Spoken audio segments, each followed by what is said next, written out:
Bismillahirrahmanirrahim. Welcome to all participants. I'm your host and organizer, Maratib Ali Shah from UK.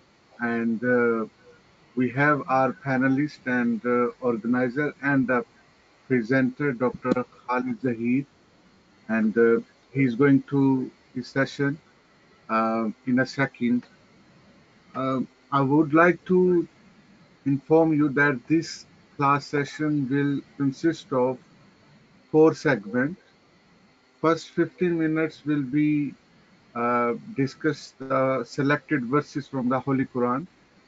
The next 15 minutes will be about some important topic or advanced learning, uh, which is the today's topic is use of intellect in understanding Islam. Next third segment of 15 minutes will discuss about contemporary issue, which is today is clarifying jihad to the people. And the fourth and last segment will be also 15 minutes, or we can extend that will be based only question answers. So if you guys have any question answer, uh, we prefer to note down and we will ask to our presenter at the end of the session, inshallah. So I'm going to hand over to my presenter and the teacher, Dr. Khalid. Assalamu alaikum. Uh, just a minute. Can I wait for a while? There is a slight problem, and I'll Yeah. start very soon.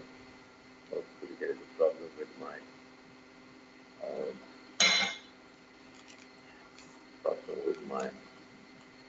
Facebook. Uh, there you are. Sorry, apologize. I would like to announce as well, your all attendees mic will be on self-mute. It does mean you can talk anytime quickly. However, if any disturbance will be seen because of mic, so I will mute them and then you have to unmute automatically. Jazakallah.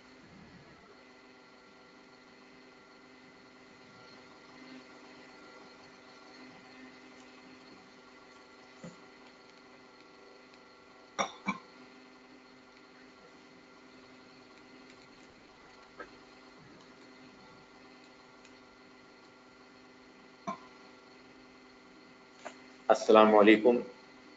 Bismillah ar-Rahman ar-Rahim. The first of the four sections is on describing a few verses of the Quran. Today I have chosen verses 32 and 33 for this purpose. If we will have time, I will go to another verse as well. أعوذ بالله من الشيطان الرجيم بسم الله الرحمن الرحيم. These 32 and 33 verses are from Surah Al-Araf, which is Surah number 7.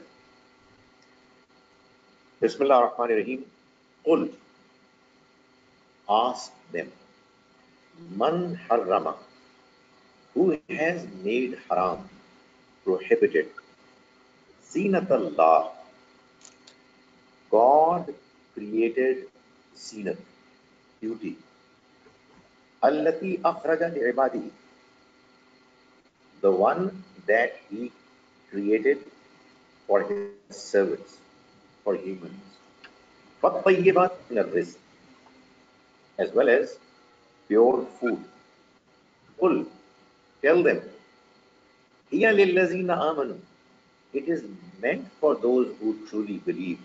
فِي dunya, in this life as well. خَالِصَةً يَوْمَ الْقِيَامَةِ, and it is going to be specially for them on the day of judgment. Kazalik, likewise, that is how Nufassilul Ayat, we clarify verses liqawmi ya'lamun, for those people who want to learn.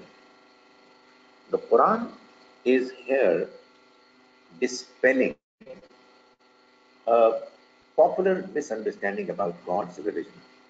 And that misunderstanding is that in order for an individual to achieve excellence in God's religion, he, she has to abandon worldly beauties, God's blessings.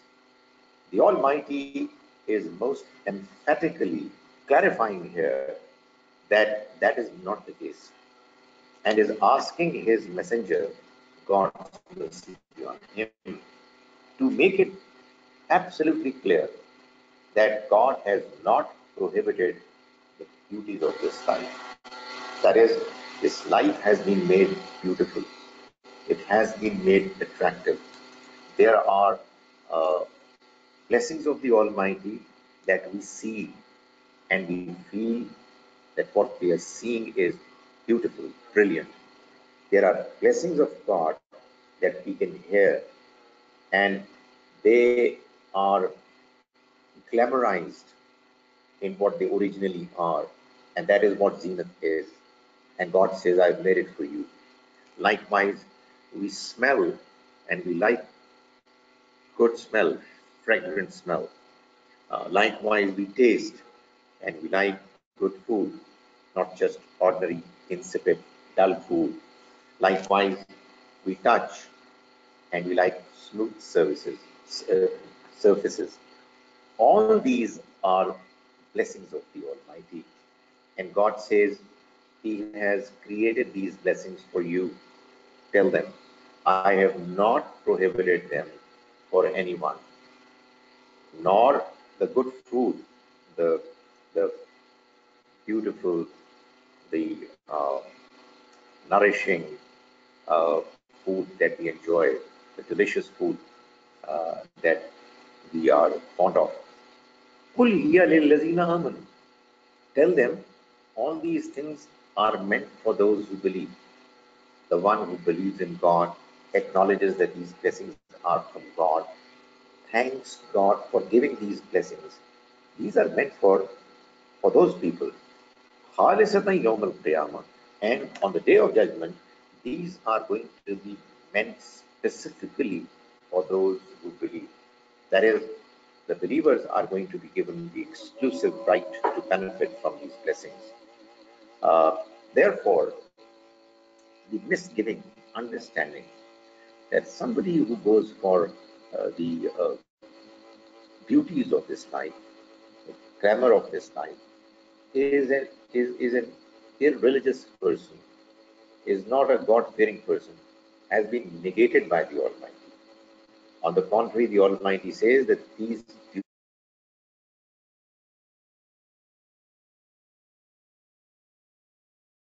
therefore it is important that this understanding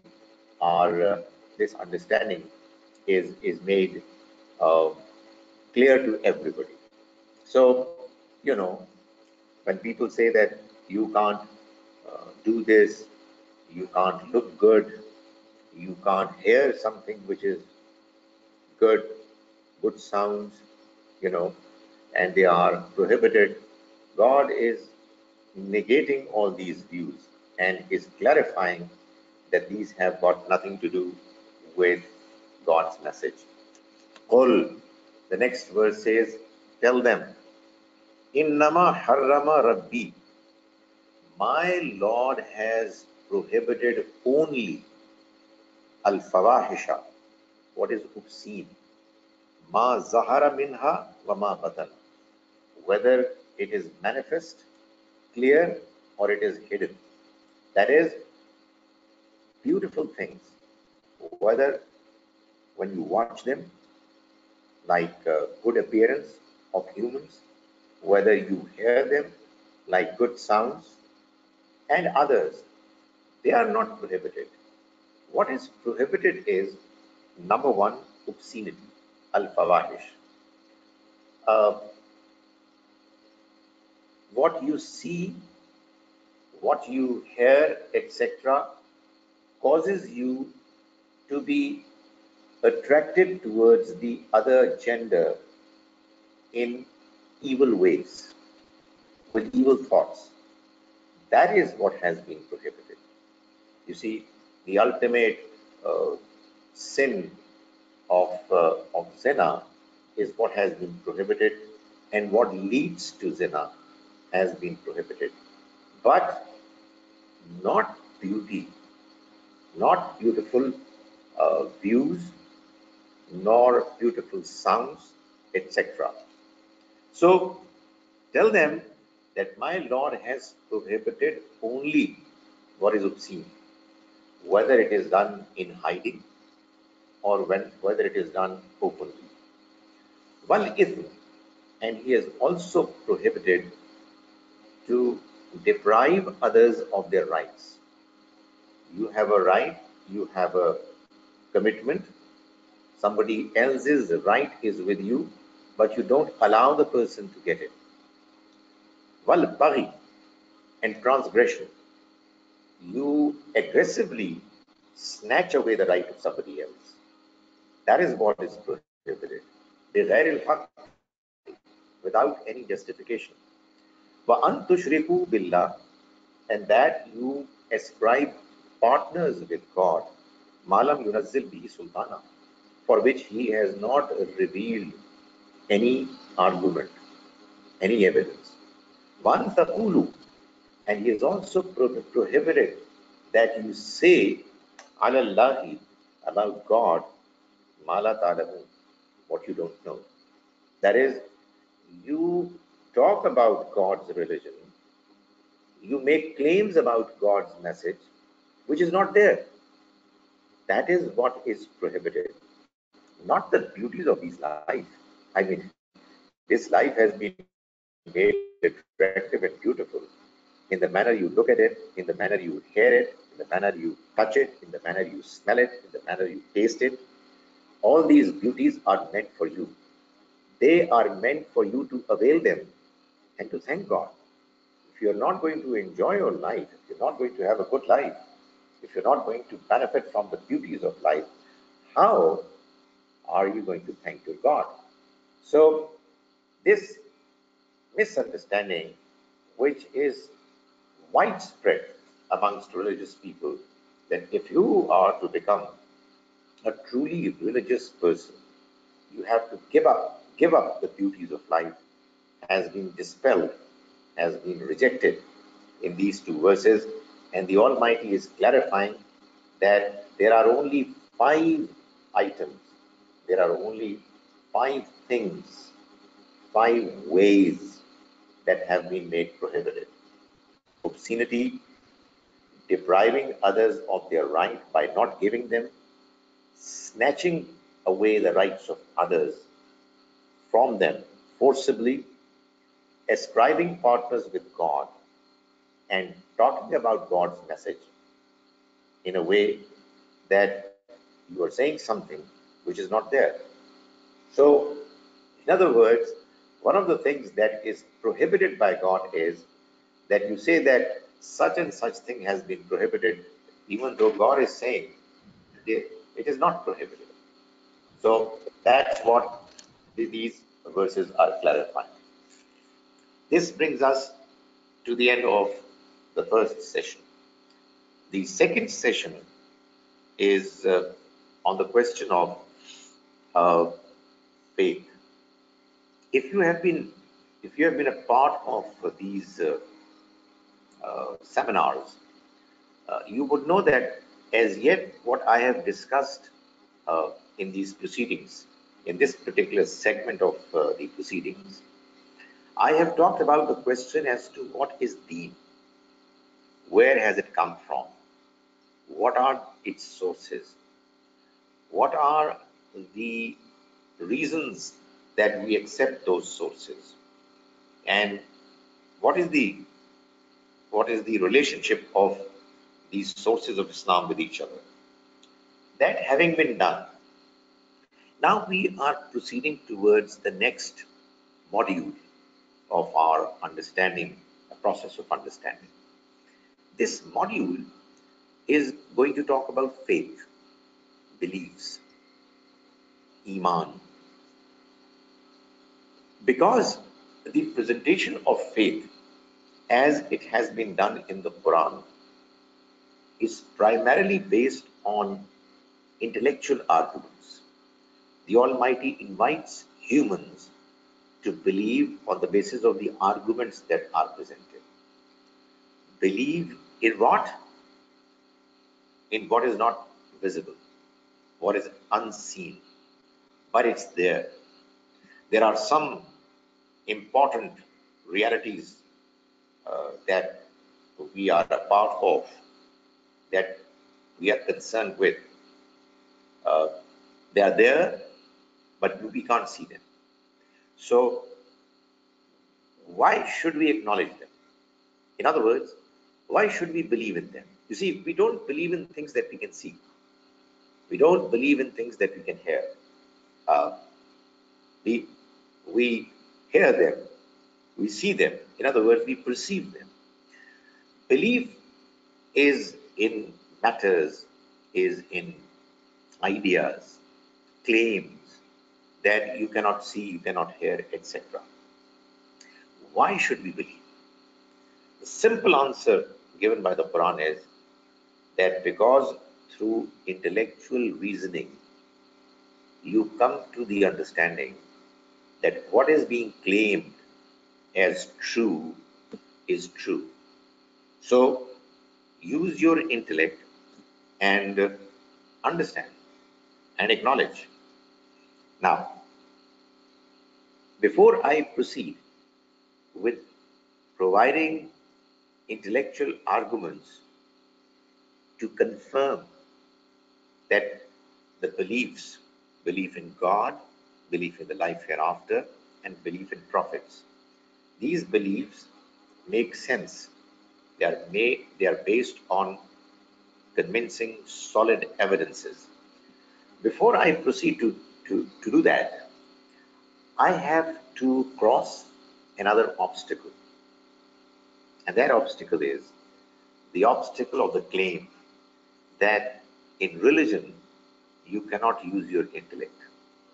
So obviously, if I was to give you intellectual arguments to understand why we should believe in God, why should we believe in the hereafter, why should we believe in prophets, and there are people who insist, who are adamant that intellect, our thinking process, our ability to analyze, is not allowed to be utilized in matters of religion, then obviously we have a problem at hand. And unless that problem is sorted out, there is no reason why we can proceed. So, what I am going to do today before you is to briefly mention some of the religious arguments presented by religious people who believe that in Islam we are discouraged to use our intellect. What are those arguments? Briefly. Well, there are many, but I'm going to just mention 5 of them. One, they say that God has required the believer to believe bil ghaib.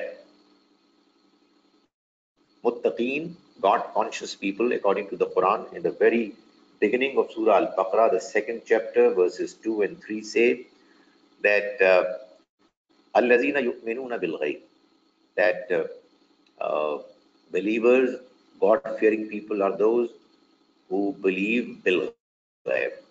And quite often, people translate and understand by the expression bil ghaib is blind, you know, blind faith, a faith based on uh, emotional rhetoric, tradition, and confidence in people, and that's about it. The second reason why some people claim that in religion we cannot use intellectual arguments is that they say that in the Quran, in Surah Al-Ma'idah, chapter 5, verse 101, the Almighty Himself is saying, believers, do not ask about matters which, if they are disclosed to you, they're going to cause harm to you. That is another evidence made by people who think that intellectual reasoning is not allowed. A third argument presented by these people is where they claim that the Quran mentions time and again that the good behavior of a believer is, the good believer's attitude is that whenever he is presented with an information from God or his messenger, they say, Samayana wa atana. We listen and we obey. So, what they say is that the Almighty wants obedience. He doesn't want intellectual reasoning. Uh, had God encouraged reasoning and use of intellect in his religion, then the Quran should have said that the good believers are those who say, we listen, we understand, and then we obey. Instead, the Almighty says, good believers are those who say, Samayana wa ata'ana. This is something which you find toward the very last part of Surah Al-Baqarah, uh, verse 284 to 85. Uh, so, and there are many other verses apart from that, which very clearly, repeatedly say that the right attitude of a believer is that he says, Samayana wa ata'ana, we listen and we obey. Uh, a fourth argument that they present is the argument which claims that the Prophet, may God's mercy be on him, discouraged his companions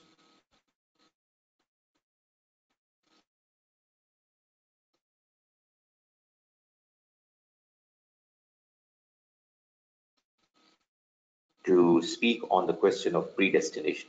Discussion on predestination, which is a part of our faith. God mercy be on him, was visibly upset, and he reprimanded those who were indulged in that discussion, and he warned them that if they're going to continue doing it, they will go astray. Uh, and there were people before you who likewise were involved in these discussions on predestination, etc., and they went astray.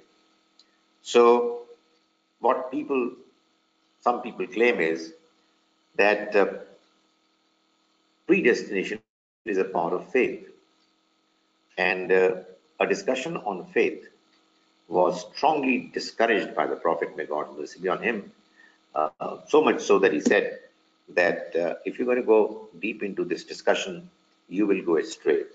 So the idea is very clear that you are not supposed to discuss faith, because if you will discuss faith, you will go astray. A fifth reasoning presented by this group of people is that they say that Ali radiallahu anhu, one of the wisest men in the Ummah, he was a great scholar, a great companion of the Prophet, may God mercy be on him, who got the privilege of being trained by the Prophet right from when he was a young boy till the very end of his life. So he learned directly from the Prophet. He is reported to have remarked that while describing the fact that we are allowed to sometimes rub our socks, do masa instead of washing our feet. And when we do masa, we rub our socks, we do it from the upper part of the socks, and we don't do it in the lower part of our feet, the socks. Uh, he's reported to have said that had religion been based on intellect, we would have rubbed our socks from the lower part uh, of them. The fact that we do it from the upper part, on the upper part, is a proof of the fact that religion is based on hukum, on what we have been informed, told, and not on akal, not on intellect. Now, obviously, these arguments, along with others too, but these are the more prominent, some of the more prominent arguments that are presented. And so long as these arguments are there, um, it will not be easily possible for us to talk on religion and faith on the basis of our intellect. So, what I'll do is that I will talk about the first of these arguments as to why what people are saying is not correct. And then hopefully in the next session, I'll talk about the other arguments. The first argument says that because the Quran says the God fearing people are the ones who yu'minuna bil ghaib, who believe bil ghaib, that is, they have a blind faith. Therefore, uh, we are not supposed to use our intellect. In fact, in order to further uh, clarify, confirm, strengthen this argument, sometimes an incident is also quoted. Incident of a famous scholar of Islam, uh, Imam Razi. Imam Razi was well known exegete. He has written a tafsir on the Quran. Allama Iqbal has mentioned him in one of his verses. Girah kusha hai na Razi, na sahib kashaf. So Imam Razi was known as one of those scholars who was more prominent in the use of his intellect, reasoning. It is said that when he was on his deathbed and and the time of him leaving this world came close, Satan approached him and he asked him, Razi, do you believe in God? And it is said that he said, yes, I do. And Satan said that, what is your argument? And he presented an argument. And Satan rebutted, just did away with it by counter argument. Imam Razi presented another argument, and that too was destroyed. And then a third argument, which was again eliminated. And so goes the story, and God knows who heard this conversation. But it's a famous story which is quite often presented.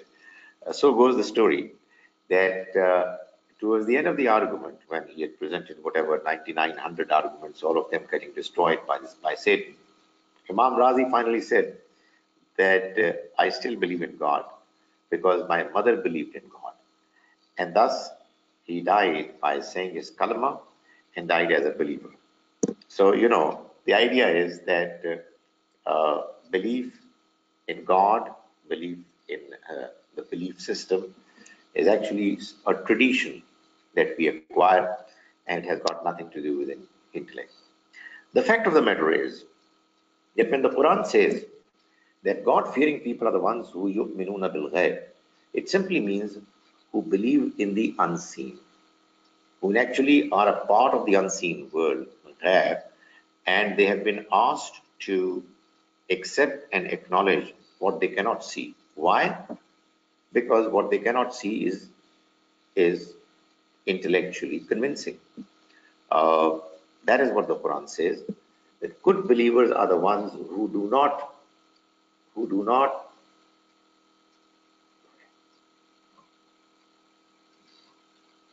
good believers are the ones who do not insist that we will see a reality in order for us to believe in it.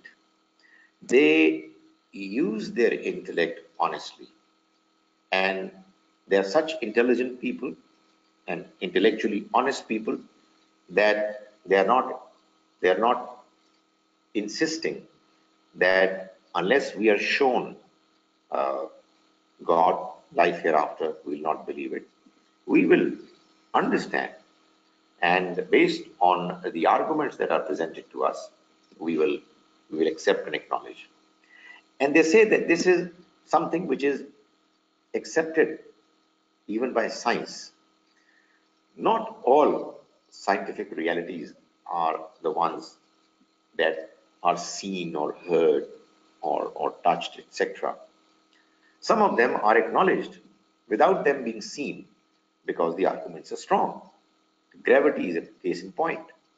I mean, the fact that an apple from the tree falls on the ground and not goes upwards, and all objects come towards the ground, is a proof of the fact that there is something in this earth, soil, ground that we are living in that attracts objects towards it. Uh, Likewise, there are many other realities science acknowledges. So, the realities are divided into two categories: those that can be seen and those that cannot be seen. And the ones that can be seen, well, the proof is that you are watching them, and they're visible. But those that cannot be seen, they are acknowledged because of the intellectual arguments presented to support them.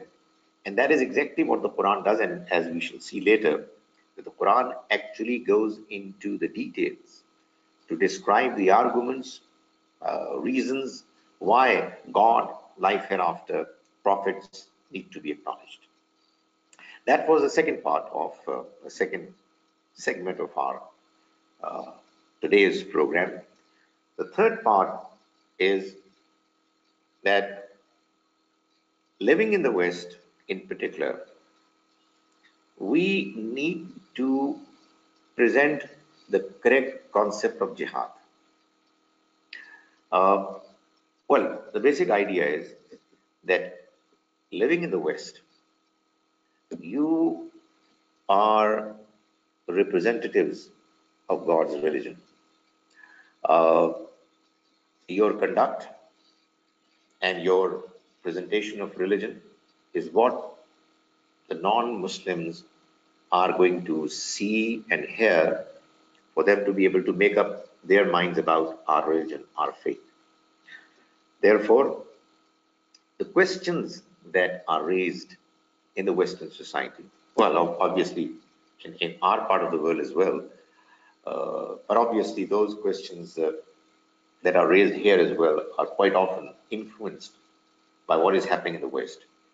But the people living in the West, in particular, ought to know their religion well, particularly those aspects of our religion which are debated, about which there are questions. And one of the important, if not the most important question that is quite often raised is the question on jihad.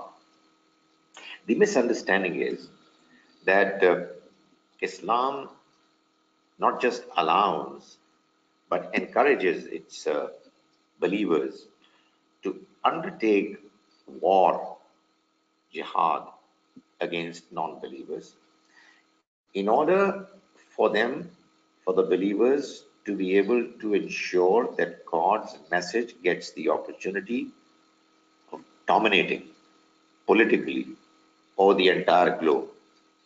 And that's what the objective of it is. No matter whether in the process people get killed, uh, you know, societies get destroyed. Obviously, there are rules which have to be followed in order to do jihad. But the fact is that when you're doing jihad, you're actually killing people. That's that's going to be a consequence of it. So we need to understand what this idea of jihad is all about. Uh, One thing that I would want to clarify at the very outset, before talking about the concept of jihad, is that in order to understand the Quran, in order to understand God's message, we must know one fundamental principle, uh, which we know that the Quran mentions about the text of the Quran, and that is there are no contradictions in the Quran. The Quran is God's book, God's word, and one of the reasons why this reality is to be acknowledged is the fact that in this book there are no contradictions. So, whatever tafsir, whatever meanings of the Quran we come up with, it is our duty to make sure that we present our understanding in a way that it is consistent with what the Quran is saying elsewhere, or we are going against the most fundamental principle of interpretation of the Quran. Now, when we read the Quran, we see that the Quran is very clearly telling us that we cannot kill anyone. If we will kill, it is as if we have killed the entire mankind. You know, man qatala nafsan bighairi nafsin aw fasadin fil ard fakannama qatala an-nasa jami'a. It is Surah Maida, verse, is it 33 or 34? One of these, 32, 33, or 34, one of them. It says most clearly that whoever kills a human, he has committed such a huge crime that it is as if he has killed the entire mankind. The verse mentions two exceptions. One, man qatala nafsan bighairi nafsin. That is, somebody killed another person and that killer is killed after the new course of law has gone through, then that person can be killed by the system according to the law of qisas. Aw fasadin fil ard, or worse still, if somebody causes mischief on earth, causes fasad on earth, then he too can be killed. Uh, that is a crime which is even worse than mere simple killing. Because in case of fasad fil ard, you are, the criminals are endangering, threatening the ordinary people, citizens, to be in scare, fearful that their lives, their wealth, and their honor is in danger. So, apart from the whoever commits this crime is also, according to the Quran, the same verses 32 to 34 of Surah Al-Maidah tell us that those who go for fasad fil ard, uh, they are to be killed mercilessly. That is, it should not be simple killing. It should be a punishment of killing in a manner that people they, they learn lesson from the example of the person or the people who get killed.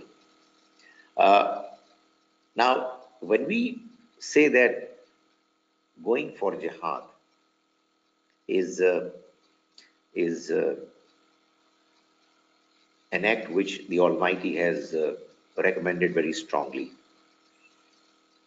then we have a contradiction at hand.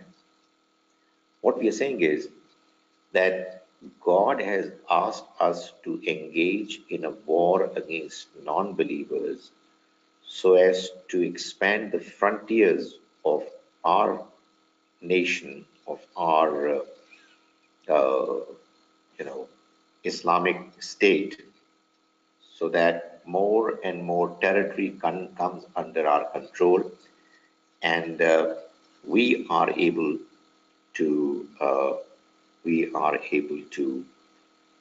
establish Islamic law. This is obviously uh, neither taking life for a life nor taking life for causing mischief on earth. Uh, Somebody might say that if somebody is a non-Muslim, uh, and simply by being a non-Muslim, he is actually causing mischief on earth. Uh, Honest to God, it's a very, very weak argument. I mean, somebody can say that a Muslim is doing something wrong. Uh, to him, he's telling a lie, and this too is a mischief on earth. Uh, that would really mean that people have a free hand to take a decision that a certain act is mischief on earth and go on and kill. That's obviously not acceptable. Mischief on earth, I've already mentioned, is a crime which causes people, common people, uh, to be fearful of the fact that there is a person or a group of people who are going to harm them, their lives, their wealth, and their honor. Uh, so then, why is there jihad in Islam? Uh, there are two types of jihad in Islam. Well, let's put it this way. The Quran talks about two categories of jihad, possibility of fighting the enemy that have been mentioned in the Quran. One of them is the jihad which was undertaken by the companions of the Prophet because the Prophet, may Allah's mercy be on him, was God's messenger, and it was God's law that whoever rejects God's messenger, such people, such nations get destroyed, punished in this very life. So, what the companions did was, in actual fact, an act of punishment of God inflicted on those who rejected the messenger, which was administered through the companions. This is something that I will talk more about later. The second jihad that was undertaken and is mentioned in the Quran, which is universal. The first one was meant only for that occasion when there was a nation which rejected the messenger, the message of the messenger, and therefore they had to be taken to task, uh, like the earlier nations were punished.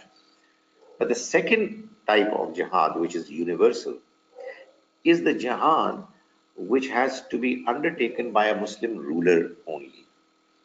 And that jihad is to be undertaken against fasad fil ard. That is, there are people, there are nations which are causing persecution, doing fasad, not allowing people to practice the religion of their choice, forcing them to change their religion, causing to create an environment where people cannot feel secure, safe. That's the kind of uh, atmosphere which justifies jihad to be undertaken by Muslims. A Muslim ruler is going to go for a jihad, and other subjects, citizens, they will join. So that is what we need to understand from the Quran and then to explain to the non-Muslims. We need to explain to them that the jihad that has been allowed, has been recommended in the Islamic Sharia is the jihad that can only be undertaken by a Muslim ruler and not a group of band of a few individuals who have no authority over any place, and yet they are out there to kill people in the name of religion. That's not allowed. And it has to be undertaken only against fasad fil ard, zulm, fitna, persecution, where people are being persecuted simply because of their faith. I will continue the discussion on jihad in the next session, inshallah. Now we're going to have questions and answers. So I'm now waiting for people to ask me questions. Oh, how do I read it? Just a minute. Sab, is it compulsory? Jazakallah, Just a minute. Jazakallah, Dr. Sir. There are a couple of questions which participants have asked in our questions answer window in their control panel. So I will ask you from one of our attendees, brother. Um, Brother Beg has asked, Dr. Saab, is it compulsory for a person to be very religious? Is it compulsory for a person to be? Very religious. Uh, it is compulsory for a person to do things which have been declared obligatory, binding, and compulsory. You see, religiosity has different levels. There is a minimum level that God demands from all humans. Those who choose to become believers, it becomes binding. Like saying prayers 5 times a day, the farz obligatory prayers. There are obviously non obligatory prayers as well. But if you are a religious person, you will say your prayers 5 times a day. But even before that, uh, you are expected to be a good human. You are expected to be morally upright. As a religious person, even if you are going for its minimum requirements, you cannot tell lies. You cannot cause harm to your neighbors, other people. You cannot uh, go against the promise that you've made. You cannot misuse the assets that have been given to you in trust. You cannot go for obscenity and so on and so forth. So, there are moral expectations which all good humans must go for uh, from a religious person. And then, in addition, there are certain religious practices, minimum religious practices that you follow. That will you make you a good person. Um, if you want to become even more religious, well, then there are extra, additional, nawafil, non-obligatory expectations as well. But that's not compulsory.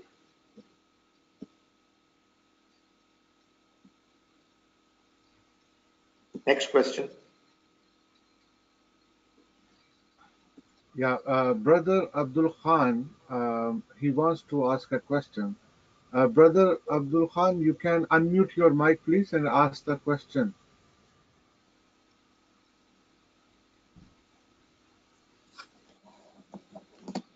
If if you click on the mic, it will be unmuted.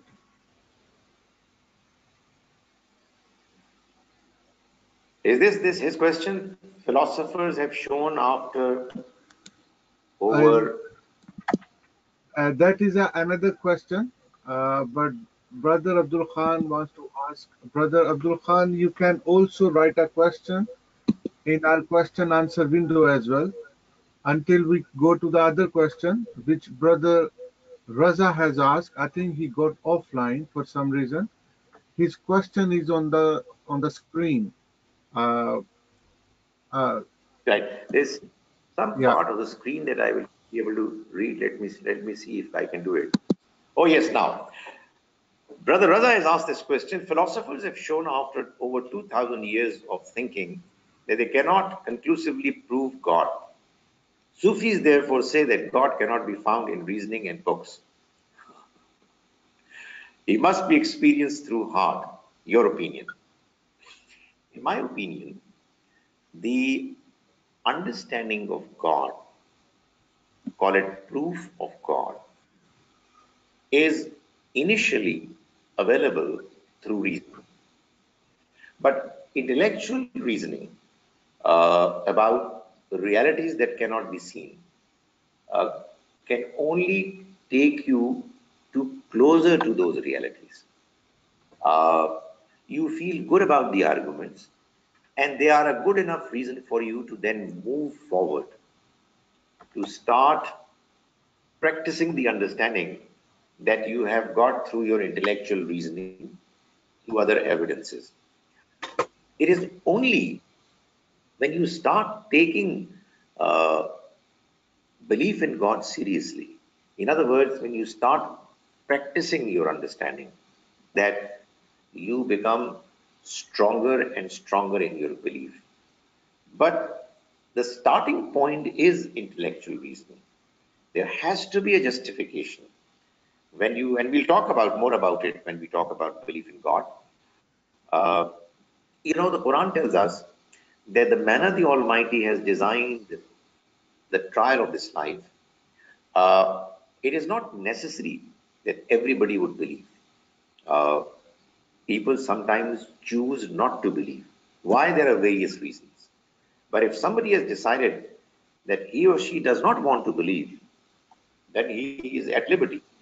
But those who want to believe, Quran tells us that there are enough arguments for us to look at, to, to consider, for us to come closer to the understanding that it is very likely that there is a God and that He is the one who has created us, and we need to be thankful to Him. And this predominant possibility then gives way, inclines us to start taking the concept seriously and start practicing it. When we start practicing it, we start praying to Him, we start getting indications through our experience that what we have seen, what we've understood intellectually, is also what is visible in our experiences. So I don't completely disagree with what you describe as Sufis are reasoning that you need to go through experiences. That's true, but the experiences are real experiences. You pray to God, you find things are happening, you feel good about it, and so on and so forth. Uh, We have a third so I said, question. okay, third question as well. Yeah, Okay, asked scientists by have similarly, right. yeah. Scientists have similarly failed to detect indications of God as normally is talked about. Therefore, they either God as described doesn't exist, or at best, we can say this universe is God opinion. I think, the claim that through some scientific exploration, experimentation, you will start uh, watching, getting a glimpse of God is not possible.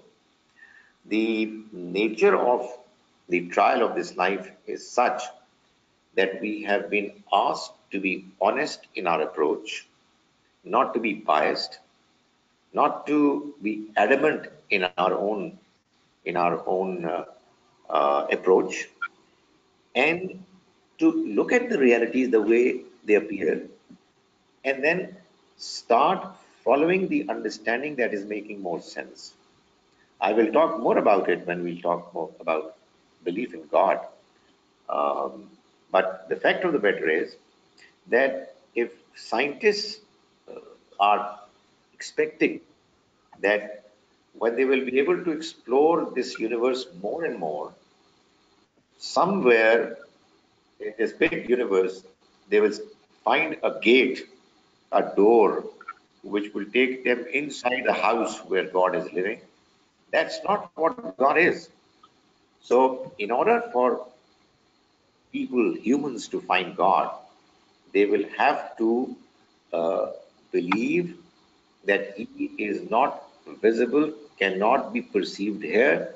It has to be through intellectual reasoning as well as through an approach wherein we would want to thank Him and come close to Him.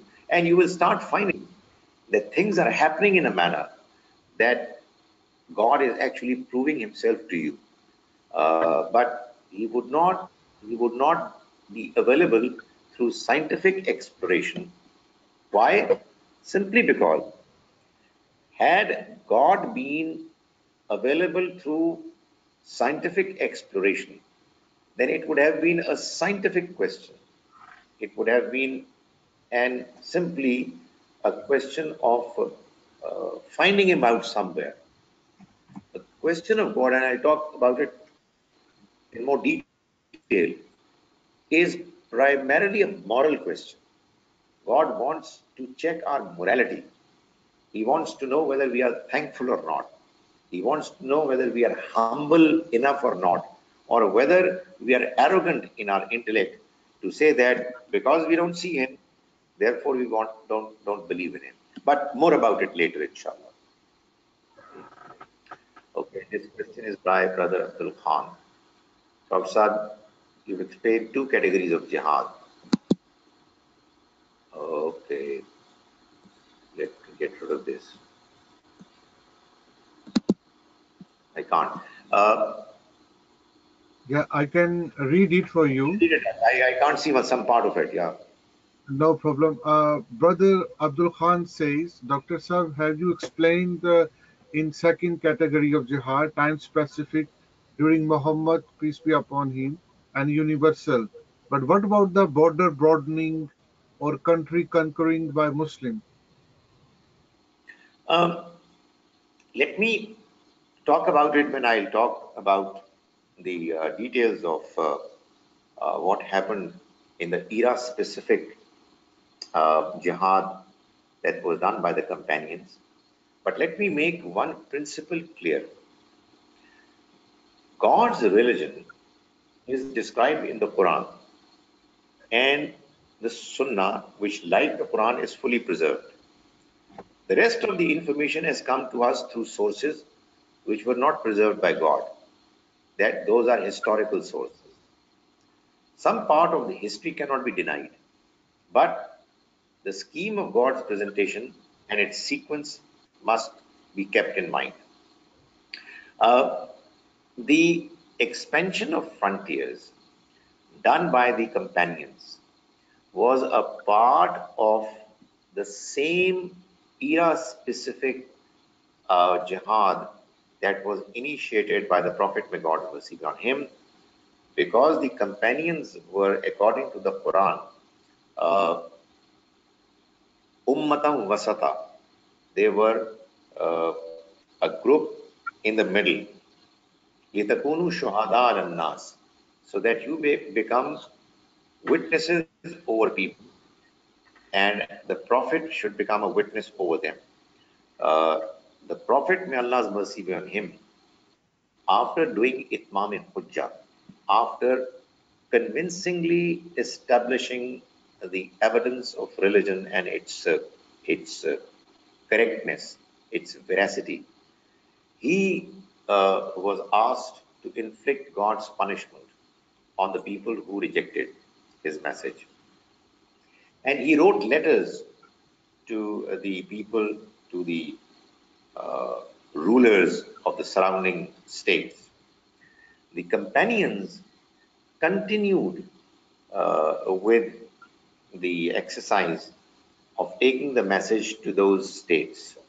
These states were made a part of God's grand scheme where, according to his decision, his message would be delivered by those who got the training, got the message of God directly from the Prophet, as declared by the Quran, that they were the Ummati Wasat.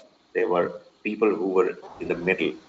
So, what I'm saying is that this jihad of expansion, which we learn about in history, was a part of the same era specific process which was initiated by the Prophet, may God have mercy on him, and which got completed by his companions.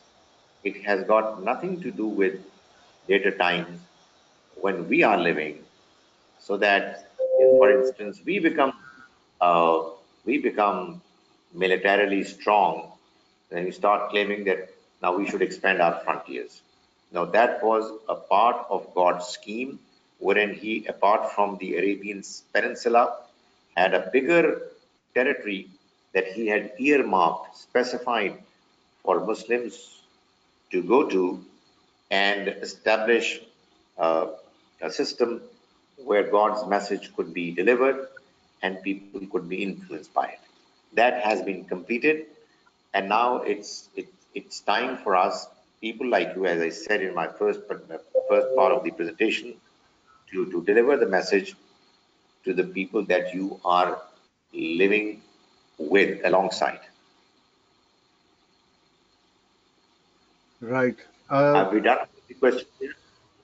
Yes, I have my question from my side. It's related to Please your do. last question. Uh, Right. what about the modern Muslim empires which world have witnessed, like Mughal Empire, Safavi Empire, Ottoman empires? Uh, Obviously, they were not from the companions of our Prophet or early um, Sahabas or Tabatabin's period. How Islam or we should rate them, because obviously they used to fight for many centuries on a particular area in whole entire world actually, or most part of the world. And people or non-Muslim or Orientalists, they rated them as a Islamic empires, Islamic, and many people refer them, they did jihad for the name of jihad something. How we will defend it? Hmm. We will not defend it. We won't defend the actions taken by any Muslim other than the companions of the Prophet, who, as a community, were chosen by God as people who were trained by the Messenger directly, and the Quran has mentioned it. Other than that, is none of the obligations of Islam. Islam is what is mentioned in the Quran and what is there in the Sunnah. And the rest, the history, has all to be seen in the light of these two sources. So we must be very clear that what Muslims have done is the responsibility of those Muslims. I don't know how could it be justified that people come from one part of the world, the Mongols, the Mughals, and they invade vast territories, killing people. How those killings would be justified, I don't understand, because the Quran is absolutely clear that you cannot kill unless obviously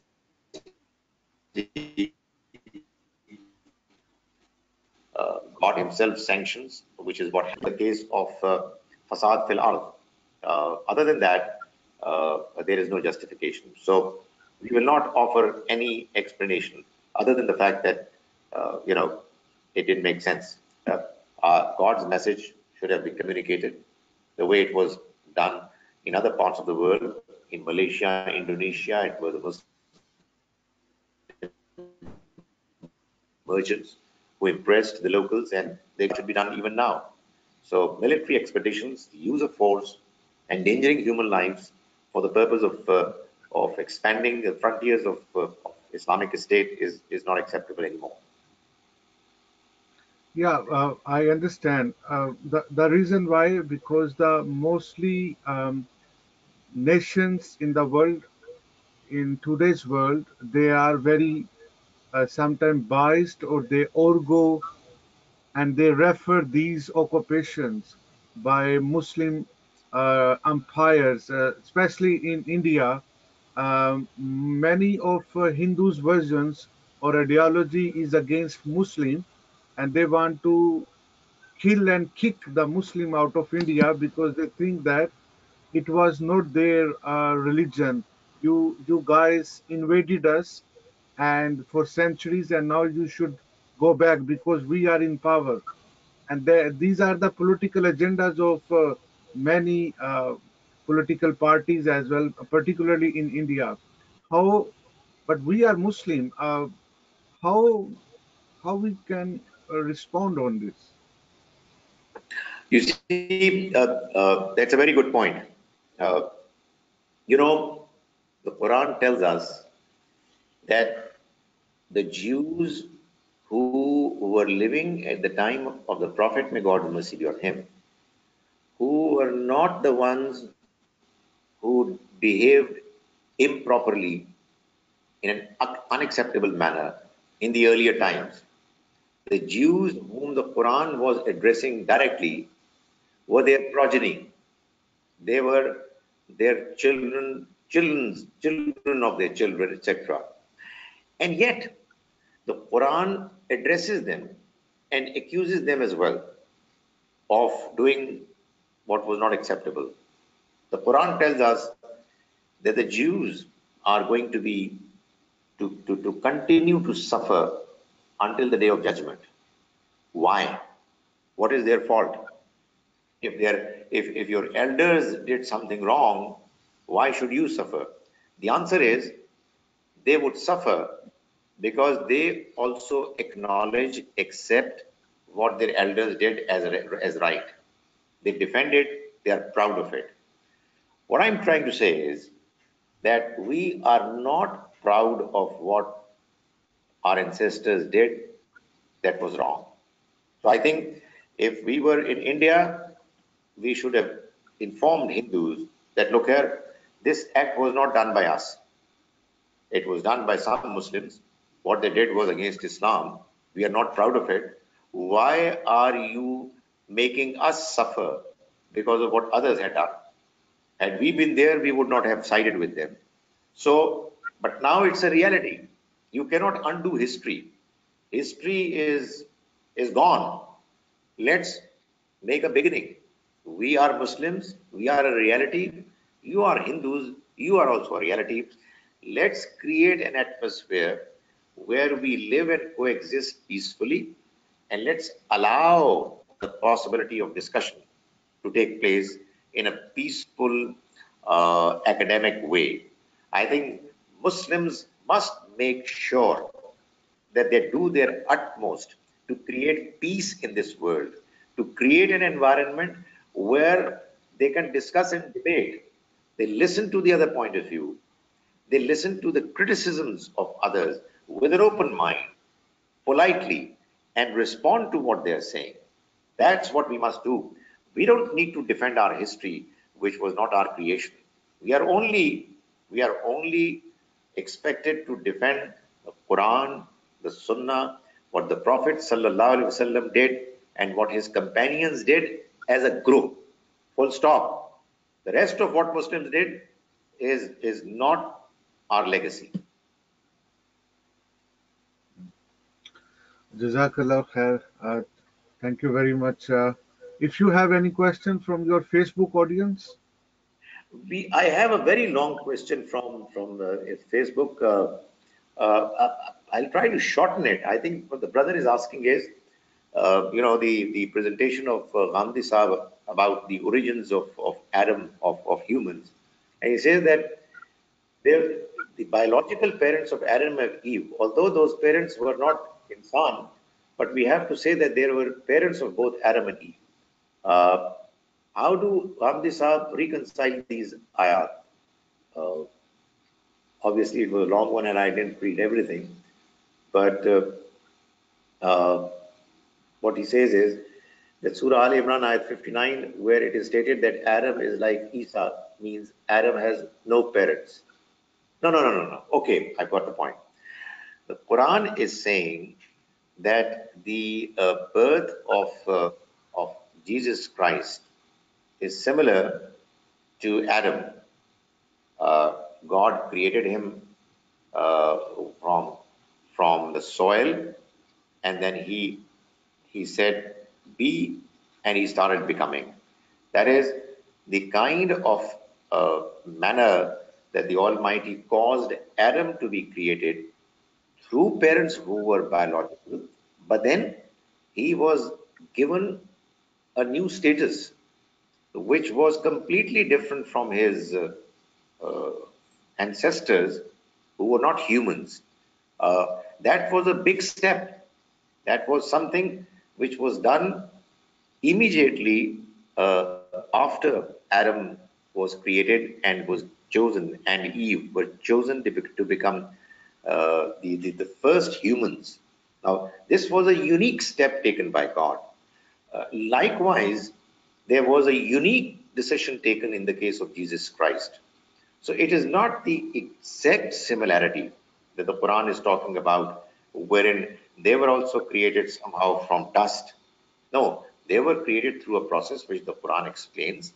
But when it comes to the unique, miraculous uh, birth of Jesus Christ without a father, the Almighty is saying that, in a sense, both Adam and Eve were without biological parents who were humans. They had parents, but the human part of it is what started from them, and it was a new process that the Almighty began, and that's how miraculously He also created Jesus Christ. I hope it is making some sense, but we can talk about it a little more when we get the opportunity. Uh, are you trying to put me in trouble? Does the Quran mention any punishment for blasphemy and apostasy? Well, I made a presentation in UK not very long ago. I will I will release the uh, um, the clip sooner, but not now, because unfortunately the situation at the moment in our country is not conducive for some statements to be made. So please help me in doing my job. I'll make it available later, but not right now. You want to ask me privately, I'll do it, but don't ask me to do it in public at the moment. Thank you very much. I think Thank you. we have gone. Thank you very much, Dr. Sir. We are grateful for your very, very expert opinion and guidance related to Allah's deen.